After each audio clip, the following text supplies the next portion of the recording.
Hello traders everywhere, Adam Hewison here, co-founder of MarketClub with your 1 p.m. market update for Friday the 2nd of September. Well, it would appear as though September is living up to its reputation as one of the most treacherous months in the stock market. The S&P has pulled back pretty much to where it closed last week.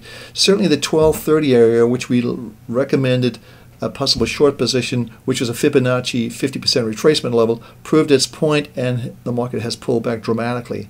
The gold and silver, on the other hand, were positive for the week. Gold up approximately $50 right now and getting close to perhaps an all-time high Friday close. So I think this is very important to watch that. Crude oil dropped down to be practically unchanged. Obviously, the hurricane picture there is giving some support to that market, but we still think the trend longer term is down. The same can be said for the dollar index, which rallied for the key support level of 73.50, and the CRB index, which is up about $1.50 for the week. You know, this weekend we'll be doing our weekend broadcast on Saturday, summing up how all of these 6 markets close for the week. This is, in my opinion, going to be a very important, perhaps a pivotal week in the market, so please catch our weekend update on Saturday. Now let's go to the 6 major markets we track every day and see how we can create and maintain your wealth in 2011. So here we are. We're at my home page. You can see it right now. I'm going to go to my portfolio. I can click here. I already have it in place. And here are the markets we have tracked. The S&P 500, silver, gold, crude oil, the U.S. index, Reuters, Jefferies CRB index, Citigroup, which we talked about in a special video we did earlier this week. You should have some nice profits in this market, and also Hewlett-Packard. So let's go to our first market, which is the S&P 500, and you'll see right away what I'm talking about in terms of, here's the move right here. We put our Fibonacci numbers in. You've seen me do this before on this chart, and you can see, yes, we just got to that level where the market was 50% retracement, and that is good enough for this market. I think we closed here last Friday, and you can see we're just a little bit above that. And I think as the day goes on, this market has had no really bounce from its initial push down. I think we'll see further evidence of this market going lower. And the thing to look at here is, if I scope this out and get me a 5-year picture, this market can go a lot lower. And we drew a trend line in. We showed you this before, but I'll do it again. From this point here through to here, you've got a classic trend line. It's all the way from the March lows of 2009. You could expect to see this market come back down to at least 1,000. So we've got another 182 points left to go on the downside, and it's potentially could go much lower depending.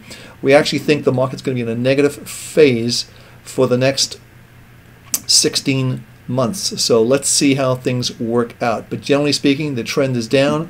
Our triangles are longer term negative from 1258, and the short term is 1208. That's an intermediate term trend. You should be out of the market. Long term traders should maintain a position being short or be out of the market in cash. So let's go to our next market, and that's going to be the silver market.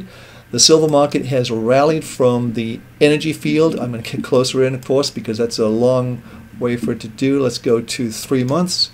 And this is the energy field we talked about. These 8 days, the market was basically building some support to push higher. This is the all-time high close in this silver market, 43.63. That's the highest silver has closed this year. And we're currently trading at 42.97. That's the real-time prices. So we're right up there towards the highs. So we're only about 70 cents away from an all-time high close. This potentially could be, in fact, we'll take a quick look at the weekly, and we'll see right away. This is going to be potentially a new, let's see, 42.87. This will be a new high weekly close in silver should we close here. So obviously the trend is still very much intact. So let's go back to a daily, and then let's go to the gold market, which I know everyone's watching very closely today.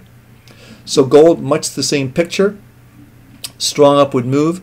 This is the best move we've seen this, I think, since we talked about the 19th of August, which is, I think it's right here, 22nd, somewhere like that. It's an excellent move. It's very, very positive, and the fact that gold is not overbought, it just started to go overbought. Remember, we talked about this early in the week about just sort of stuck in the middle here with this sort of nudgy level, the energy field that was the mini energy field that was building, but it would look as though we may have another push up and to challenge these highs and potentially go above them. So pay close attention to our weekend update. We'll have a much more in-depth analysis of gold, but again, we think this market has the energy field. It's got a lot to go. We could potentially go from, I would say, probably another 150 points from here, which would take it actually to $2,000. That's the magical level. And let me show you how I'm measuring that. So let me get my illustrator on, and this is what I'm looking at in the gold market. I think we drew this yesterday, but I'll draw it again today. So here's the level right here, and I'm going to draw that down here. So I'm going to say basically from this level here, 1700 to 1850, I'm going to add, that's 150 points. I'll just do the math for you. It's $150, I should say, now points, $150. Add that to 1850, and you get a total of $2,000. And that's the magical number a lot of people are talking about right now. So pay close attention. I think it could be a nice fast move. When gold moves, you can see how quickly it can move, like right here, where you moved from just around the 1720 level up to the 1914 level, almost $200 in a matter of days. We could be in a similar type situation. So let's stay tuned and watch that market very carefully. Let me clear the screen and go to our next market. And we're going to cover the stocks on the Hewlett Packard and also Citi today, so stay tuned for that. We'll be coming up very soon. So clear it up, go to our next market. And the next market we're looking at is the crude oil. Now crude oil, as we talked about this yesterday, there's a couple of things were happening in this market we thought you wanted to share with you. One was the fact that the crude oil was up against the Donchian trade channel. Tends to come down. It did that today. We actually got a small red daily trade triangle, and you can see the weekly is plus here and the monthly is minus, excuse me. So we've got a mixed picture. We're plus 55, meaning it's a trading range. You've also got the move down here in terms of, let me clear this off the screen so it doesn't confuse everybody, but you've got the move down, overbought, obviously, a little bit of a divergence, not the best divergence I've ever seen in my life, but certainly a little divergence. We're coming back down. Obviously the hurricane picture is concerning of the oil fields there in the Gulf, but we'll see what happens. I tend to think we'll be more choppy, as I said in yesterday's broadcast, in this market in the interim, in the short term. So let's go to our next market and see how that market is bearing along. So here we are. We're going to be looking at the dollar index. Again, this has been like watching paint dry.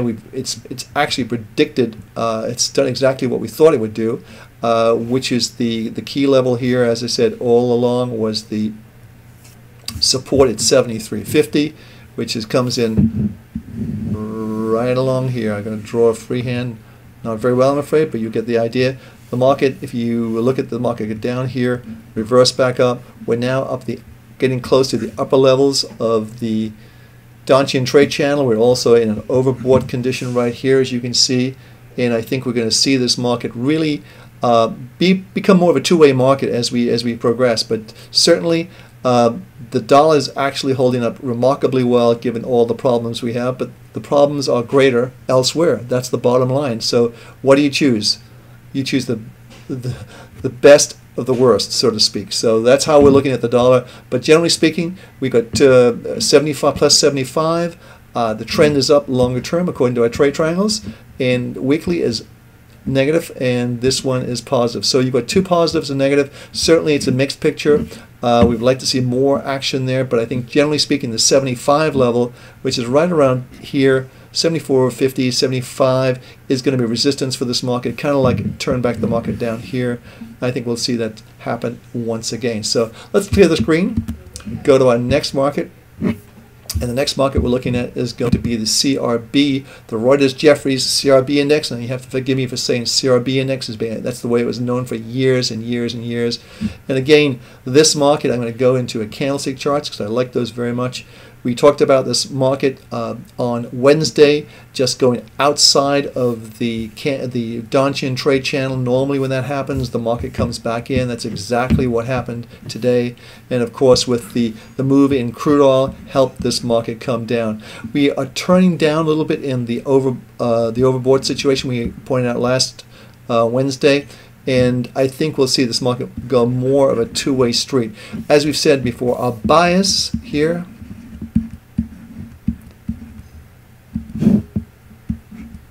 is towards inflation.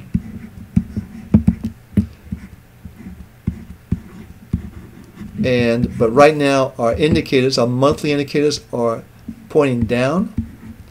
Our weekly here is pointing up, and our daily is also pointing down. Mixed picture. 55 means it's a trading range. You should be using the Donchian trading channels as well as the Williams %R to trade this market. So let's clear this off the screen, and we'll take everything off the screen and clear, and we'll go to our next market. In the next market, we're looking at Citigroup.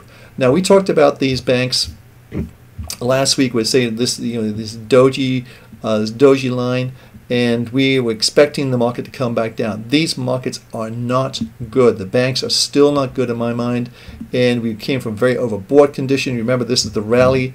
I would call it the Warren Buffett rally when he put $5 billion into Bank of America. But generally speaking, this market is actually lower for the week, and I think that's the operative word. Last week we closed at Citi at 29.87. We're at 28.87, so we're down over $1. And this is going to look pretty bad on the weekly charts, which I'll show you in just a second. If we go to the weekly charts, and again, this was something we brought to your attention on Wednesday, so you had lots of chances to look at it, but this is going to be probably the second lowest weekly close we've seen in this market, the first being right here. But generally speaking, I think we can see this market probably go a little lower. I don't think it's over with yet, and we're looking for this market to trade below 20. So let's see how that works out. But all of our indicators, the weekly, the monthly, and the daily, are all negative, indicating that the trend is down. So let's take this off the screen, and let's go to a daily chart, and then let's go to our next market, which is going to be HP. And as we pointed out very clearly on Wednesday when we talked about this market, and you can see the video, it's still up on the blog if you want to see that. It's on the blog, so you can see that we're not making this up. But this is the move down. We pointed this out. This is the move down. And then you had this type of formation here. And as I pointed out very clearly, it's not a positive formation. That's almost like a flag indicating this market could go substantially lower. The HP touchpads is a nice product. I think they just made some unbelievable mistakes in running a business as big as they're running, and I don't think this augurs well for the original Hewlett-Packard company. So anyway, I'm going to see you tomorrow at have an update for you on all of these markets. We'll be looking at the weekly charts, and again, watch where the markets close today. It's going to be very, very important. So, and also, if you are interested in personal coaching, we have set up a program for you. I think you'll really enjoy it. The numbers are on the blog down there. There's actually a little intro video with myself and Ross Jardine, which I think you'll enjoy. But check it out. There's no obligation. I think you may find it to be very, very useful. We're going to have some fabulous markets to trade here in the future, and you can make a lot of money in the trade triangles. As always, we'll tell you what to do. Hey, it's Adam Houston. Talk to you tomorrow. Have a great weekend.